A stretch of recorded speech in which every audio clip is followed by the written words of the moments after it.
Catequesis número 39 de la Teología del Cuerpo, titulada Concupiscencia y Adulterio según las enseñanzas del Sermón de la Montaña, o bien, la concupiscencia como separación del significado esponsal del cuerpo, recibida el 10 de septiembre de 1980 por San Juan Pablo II. Teología del Cuerpo. Reflexionemos sobre las siguientes palabras de Jesús, tomadas del Sermón de la Montaña.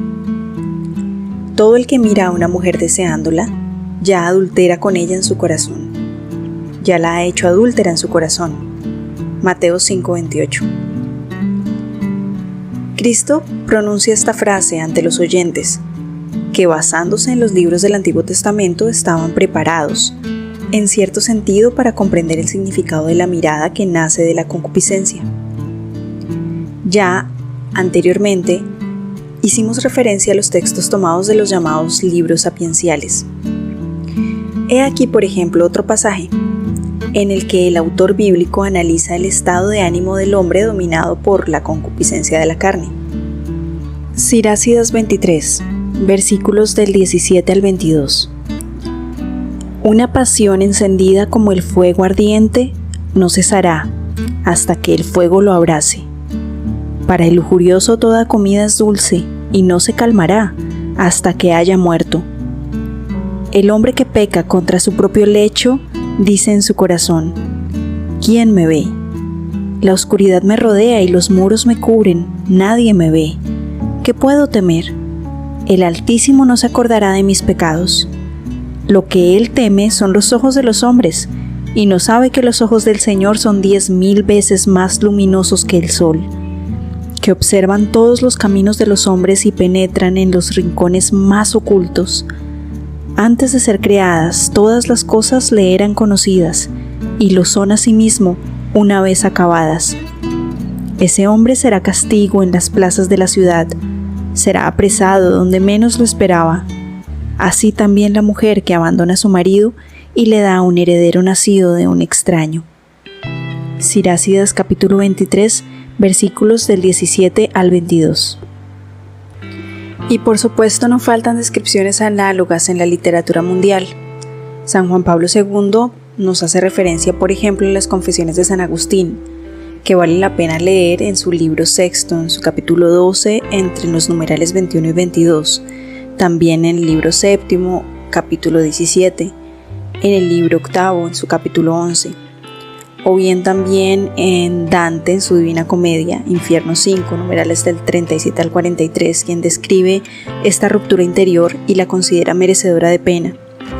O también hace referencia al escrito de C.S. Lewis, de Los Cuatro Amores, Nueva York, 1960, página 28.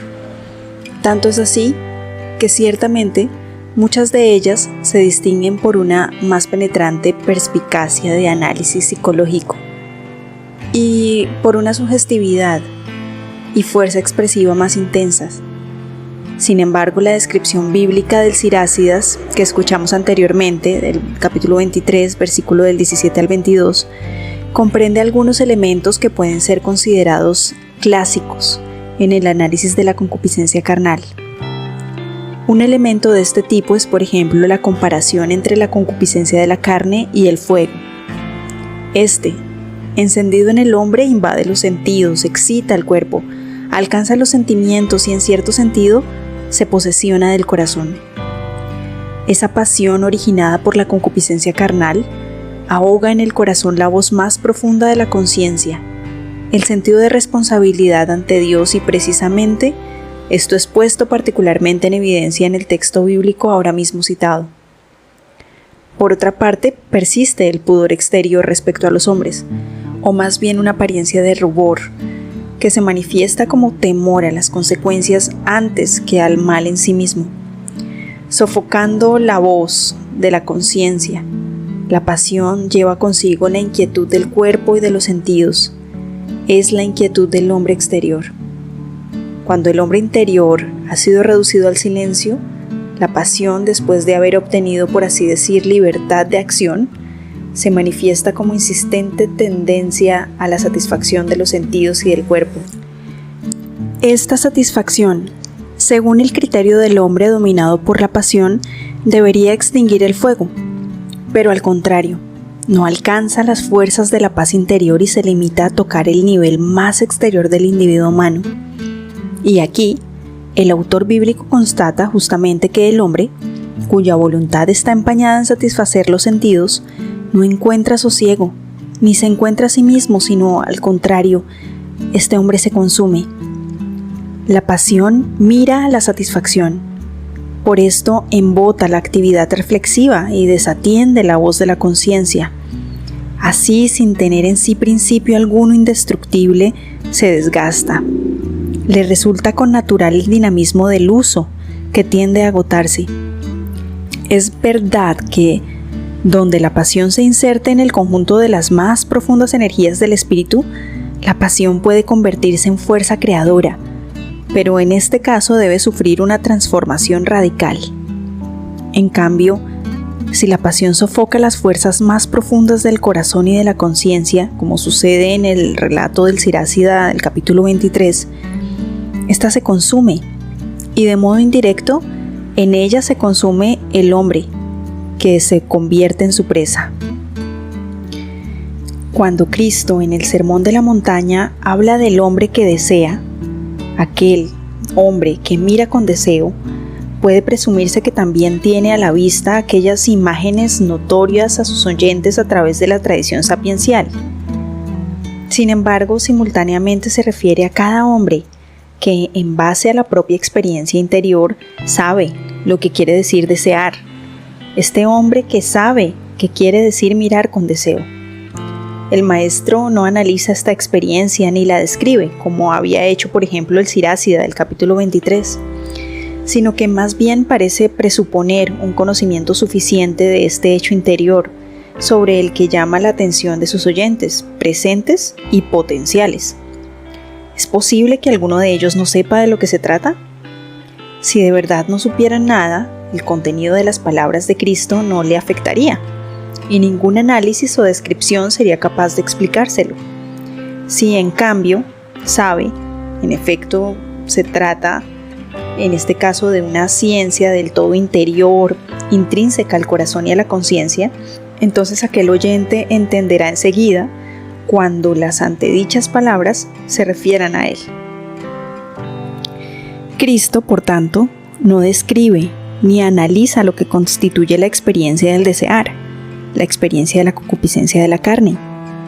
Incluso se tiene la impresión de que él no profundiza en esta experiencia hasta abarcar toda la amplitud de su dinamismo interior, como sucede por ejemplo en el texto citado del Sirácida, sino que se detiene más bien en su umbral. El deseo no se ha transformado todavía en una acción exterior, aún no se ha convertido en acto del cuerpo.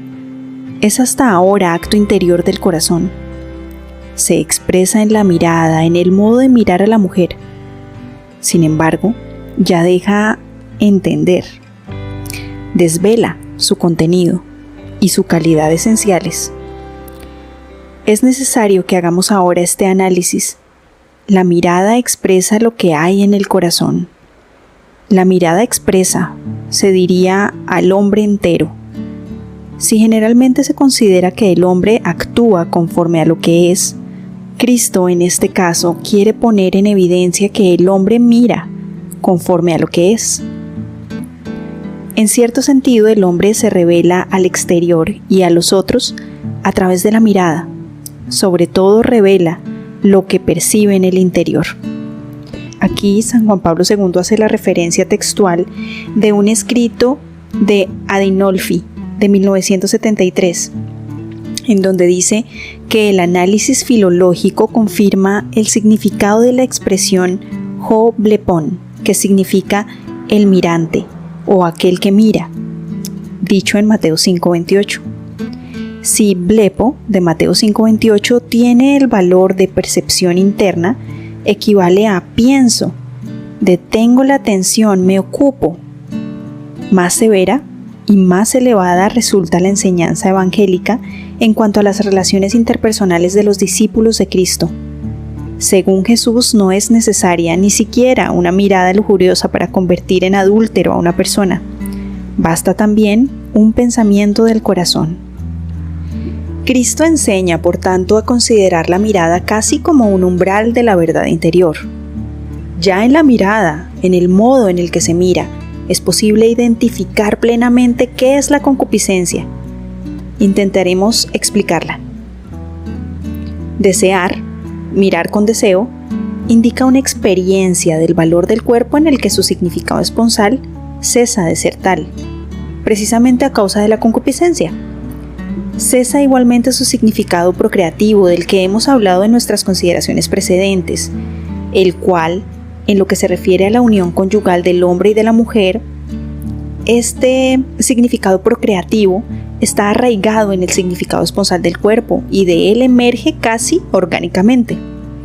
Ahora bien, el hombre deseando o mirando para desear, como leemos en Mateo 5, 27, 28, este hombre experimenta de un modo más o menos explícito la separación de ese significado del cuerpo que, como hemos ya observado en nuestras reflexiones, está en la base de la comunión de las personas, tanto fuera del matrimonio como de modo particular cuando el hombre y la mujer son llamados a realizar la unión en el cuerpo, como proclama el Evangelio del principio en el clásico texto de Génesis 2:24. La experiencia del significado esponsal del cuerpo está subordinado de modo particular a la llamada sacramental, pero no se limita a ella. Este significado cualifica la libertad del don, que, como veremos con más precisión en los análisis siguientes, puede realizarse no solo en el matrimonio, sino también de modo diverso. Cristo dice: todo el que mira a una mujer para desearla, es decir, quien mira con concupiscencia ya ha cometido adulterio con ella en su corazón, la ha hecho adúltera en el corazón. Mateo 5:28. No quiere decir quizás con ello que precisamente la concupiscencia, como el adulterio, es una separación interior del significado esponsal del cuerpo. ¿No quiere remitir a sus oyentes a sus experiencias interiores en esta separación? ¿No es quizás por eso por lo que lo define como adulterio cometido en el corazón? Hasta aquí la catequesis número 39 de la Teología del Cuerpo, titulada Concupiscencia y adulterio según las enseñanzas del Sermón de la Montaña. O lo encuentras también como la concupiscencia como separación del significado esponsal del cuerpo, recibido el 10 de septiembre de 1980.